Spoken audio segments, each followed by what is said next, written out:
vendedora de loja de roupa feminina que é trans. E ela falou assim pra mim, a minha amiga: nossa, mas uma vendedora de loja é tão desinteressante. Eu falei: cara, não é aí que tá, não é desinteressante, é interessante porque é o lugar comum, é o lugar que nós queremos. Claro. Sabe? É uma normalização, é mais né? desinteressante eu colocar uma personagem trans fazendo programa numa calçada. Ai, aquela menina que é puta, que se apaixonou pelo sempre cafetão. a margem, né? É sempre na sempre a margem. Esses estereótipo da margem. estereótipos, assim. A gente tem que fugir desse. A gente tem que, né, mostrar que somos todos iguais. E né? eu acho que a gente tem que pensar É a cinema. humanização, né? É uma coisa de humanização do cotidiano, o poder, a pungência do cotidiano, né? Eu acho que a gente tem que pensar cinema de uma maneira diferente, assim. Não objetificar a mulher trans, sabe? O que eu tenho percebido é muito já existe uma objetificação da mulher, né? Exato. E aí, enfim, já existe a objetificação da mulher. E aí, ainda soma-se o fato de ser mulher e ser trans. Então, a objetificação da objetificação. É a sociedade machista, né? É o olhar do homem. É uma batalha e tanto, né? É muito duro, assim. Porque, imagina, eu tenho 41 anos. Eu, sei lá, sei que eu posso fazer determinados papéis e outros não. Mas você também quebrou um pouco isso, né? No sentido, esse ano principalmente, eu acho que a sua relação, como você falava, a sua relação com o cinema é uma relação de fantasia e tal, você foi fazendo alguns papéis, etc. Mas agora foi para um outro lugar, né? Você assumiu uma outra dimensão, tem uma dimensão de direção, de roteiro, você tá pulsando o cinema de alguma maneira, né? É uma realizadora, né? É uma realizadora, eu acho que a sua voz é muito relevante no sentido de fazer com que essa coisa se torne fato mesmo, muito. né? Não, o meu curto, já é por um outro exemplo, lugar. o meu curto, por exemplo, quando eu apresentei para uma produtora, o produtor disse assim para mim: Júlia, quem vai fazer o papel da mulher trans? Eu falei: eu. Sim. Aí ele falou assim: cara, mas ela é interesse romântico da protagonista. Não seria melhor a gente pensar numa atriz mais jovem, gostosa, uma pessoa, enfim, que cabe nesse lugar de interesse romântico? Quer dizer, olha que absurdo. Quer dizer que uma pessoa como eu não tem subjetividade, não tem afetividade, porque eu não faço parte do corpo padrão, do estereótipo. Então me negam tudo. Então, aí eu virei para ele e falei assim: cara, você pensa então que eu sirvo para papéis assexuados, é isso? Eu vou ser a tia velha, eu vou ser a dona do boteco que, sabe, vai ser escrotizada, vão colocar aquelas mini blusas para deformarem muito mais o meu corpo. Ai, gente. No nível Cláudio Assis, sabe? Aqueles filmes do Cláudio Assis. Eu falo assim, cara, não acredito que eu tô ouvindo isso em 2018, desse povo que eu pensei que fosse tão descolado, tão bacana, tão pra frentex. Mas os padrões estão ali, né? E a imagem, a produção de imagem, ele reitera o padrão, né? Então... E aí eu briguei com esse produtor. Que existe uma quebra, né? Eu briguei com esse produtor, a gente discutiu, e eu fui atrás de uma pessoa que acreditava em mim, e que é a Lara Lima, que me ajudou muito, que fez com que o filme acontecesse. E eu estreiei o meu curta no Festival de Goiânia esse ano. E aí foi pra mim uma emoção absurda, porque meu primeiro filme como diretora, né? E eu tava imaginando que as pessoas fossem odiar. Eu falei assim, elas vão achar uma grande bobagem. Porque na real, assim, o que tá acontecendo hoje é a minha opinião, tá? Eu não tô generalizando. Eu tenho percebido que o cinema tá indo...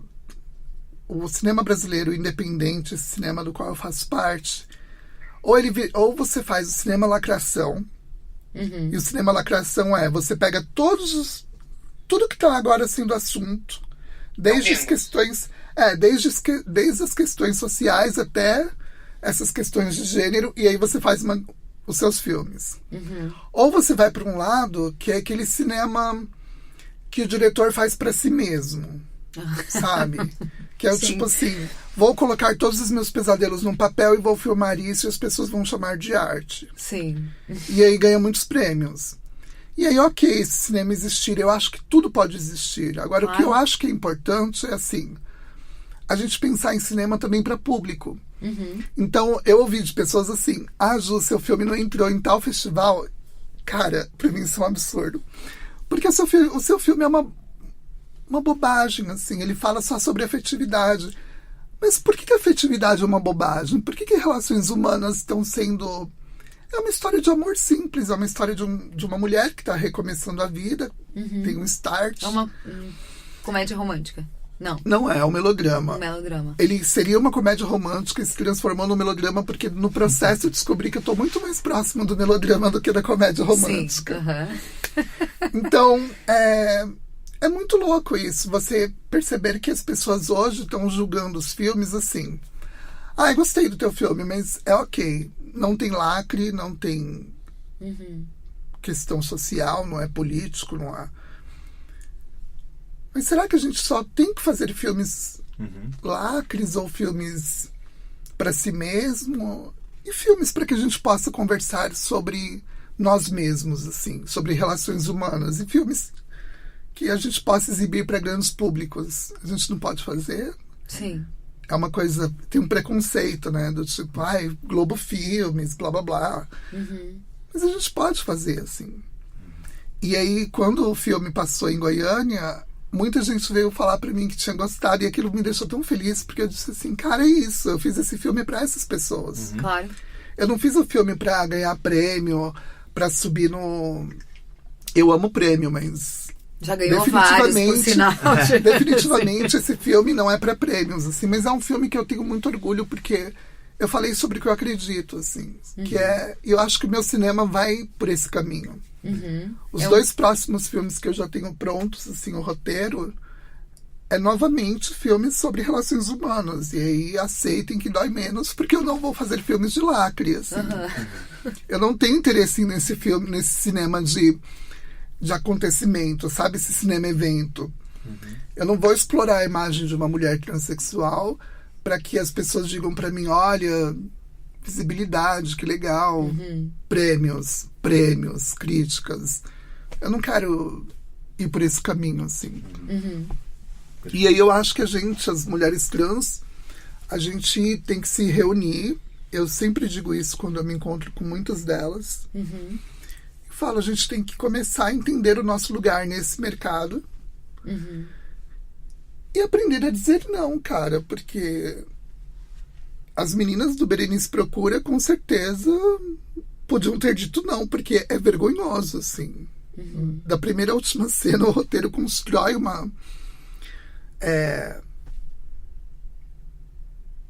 um estereótipo, uma imagem que, para mim, foi muito ofensiva, honestamente, assim. Eu me senti muito ofendida durante todo o filme, assim. Porque eu também vejo isso, sabe? Eu tava conversando com o Fábio Leal, que é o diretor do Reforma, que é um curta incrível, que ganhou vários prêmios em Brasília, tem ganhado muitos prêmios, que é sobre um rapaz gordo que se relaciona com homens padrão. Né? E isso sem problematizar, sem lacre. O filme é uma história comum. Sim. E linda. Um filme belíssimo, assim. Eu assisto o filme e fico orgulhosa. Eu falo, gente, é isso. Por que o gordo tem que ser sempre o engraçado, Exato. caricato? E aí eu falei pra ele assim, tipo Fábio... As pessoas são pessoas, Exato. né, gente? Pelo amor de Deus. Todo mundo tem os mesmos sentimentos, as mesmas vontades, os mesmos desejos, né? Claro que eles variam, mas todo mundo tem a mesma necessidade humana de troca, de afeto, de carinho, de amor, de tudo, né? Então por que a gente tem que encaixar as pessoas, né? A gente sempre tem que setorizar para as pessoas se sentirem seguras que elas estão setorizadas. Não é isso. E assim, para me provar, eu fiz um exercício muito maluco recente, né? Eu estava conversando com um grupo de roteiristas e aí nessa série que eu escrevi um episódio, imediatamente eu pensei, vão pedir para que eu escreva um episódio sobre uma mulher trans. E aí não, a proposta era assim, Júlia, escreve sobre o que você quiser. E aí eu consegui escrever um roteiro de um episódio que é uma série sobre adolescentes. Que legal. E eu escrevi um episódio sobre um rapaz hétero adolescente. E eu falei, cara, é isso, assim. Sim. E é um rapaz que tem várias questões com sexualidade e tal. E aí o feedback foi muito positivo, assim. Porque eu acho que o trabalho que eu tenho desenvolvido tem me ajudado a a quebrar esse estereótipo de que mulheres trans falam apenas sobre mulheres trans, interpretam apenas mulheres trans, sabe? Sim. Claro. Quando não Sim. é real, assim. É isso, né? É isso. É muito importante. No final do isso. dia é o sentimento humano, né? É. É a humanidade da história, assim, a normalização das coisas. É assim, isso. entender que tudo é O normal. meu tudo é curta era um possível. filme hétero. Era um ator, uma atriz e eu. Era a história de um homem de meia idade. Gente, meia idade é ótimo, né?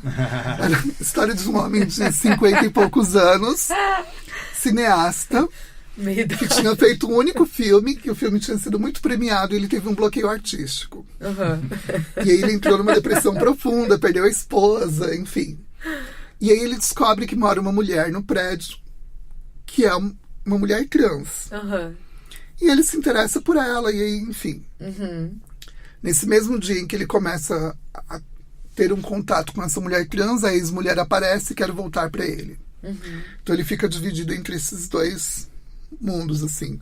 O mundo que ele conhece e esse mundo novo, que é essa mulher trans. E aí, no meio do processo, eu contratei um ator que eu amei, assim. Ele fez uma leitura, eu disse assim, cara, é você. E aí, eu realmente me apaixonei pelo ator, assim, absurdamente. Só que ele é atriz, e ele é um ator, sabe, no estilo Brandon, assim. Então, tudo pra ele é muito problemático. Ele é exatamente um estereótipo do Marlon Brando andando pela rua aqui de São Paulo. Sim.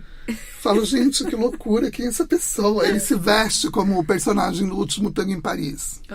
Que maravilha. E aí eu digo assim, gente... Quem é esse ator? Pois é, eu também tô curiosíssima. Pois é. Eu tô com vergonha de perguntar. Ele é brilhante, o pior é que ele é brilhante, mas ele é muito intenso. Cara, e aí ele brigou com a atriz. Ah, não. E foi uma semana antes da gente começar a filmar. E foi uma briga muito feia dentro de um Uber, que a gente foi expulsos do Uber. Meu Deus. A gente estava indo para um teste de câmera. E meu primeiro filme, minha primeira direção. Eu dentro de um Uber brigando com um homem incorporado no Marlon Brando, tipo, tendo vários delírios. Gente. E eu fiquei completamente sem... Porque eu não tenho na minha personalidade essa coisa de autoridade, sabe? Eu gosto muito de compartilhar, de trabalhar com o coletivo. E eu não soube lidar com isso. E aí a atriz do outro lado, tendo aqueles momentos de diva, sabe? Do tipo... Eu não trabalho mais com esse homem que se acha o Marlon Brando e blá blá blá, porque eu sou uma atriz e não sei o quê. Cara, isso eu tenho 30 anos. É um filme. É um filme. Não, eu vou escrever um livro. Você tem que fazer. Eu vou escrever um livro e vou fazer um filme igual a mulher do Coppola fez o Apocalipse de um cineasta, porque eu passei por esse apocalipse, gente. Eu também quero registrar o meu apocalipse now, porque Por foi favor. horrível. E aí eu tinha uma semana pra mudar, pra achar esse ator. Sim. Mas eu tava tão apaixonada pelo ator que eu disse assim, nenhum homem vai fazer esse papel se não for ele. Aí a produtora, não, Júlia, ele não pode porque ele é esquizofrênico, ele não sei o que, ele tá dando muito problema, eu não vou trabalhar com essa pessoa, blá blá blá. E aí eu falei, bom, então vai virar uma mulher. Sim. Ela falou assim, Júlia, você é louca, a gente tem uma semana pra filmar, como que você vai fazer isso? Eu falei assim, acabou, não tem mais discussão, vai virar uma mulher, porque eu não quero nenhum desses atores que você me apresentou. E ela me apresentou portfólios, assim, de atores prêmio Shell, blá blá blá, nomes famosos, e eu assim, não quero, tipo... eu esnobando gente famosa. Júlia, você é Ótimo. É a posição do diretor, né? Aí eu falei assim, não, eu quero ser autêntica. Aí eu chamei a Gilda Nomati, que é uma grande amiga. Liguei pra ela no mesmo dia. Que é uma grande atriz. Que é uma grande atriz. Liguei pra ela no mesmo dia e falei assim, Gilda, me salva, meu primeiro filme, eu preciso de uma protagonista. Ela, Ju, mas não era um homem? Eu falei assim, era, mas agora é uma mulher e vai ser você e tal. E aí, pra mim, pra você ver como as coisas são, pra mim era uma comédia romântica no estilo Woody Allen, sabe? E virou um melodrama lésbico, assim, tipo Carol, do Todd Haynes. Eu falei assim, gente, para tudo, porque agora eu preciso entender esse mundo, Que eu esse tô universo. fazendo? esse universo de mulher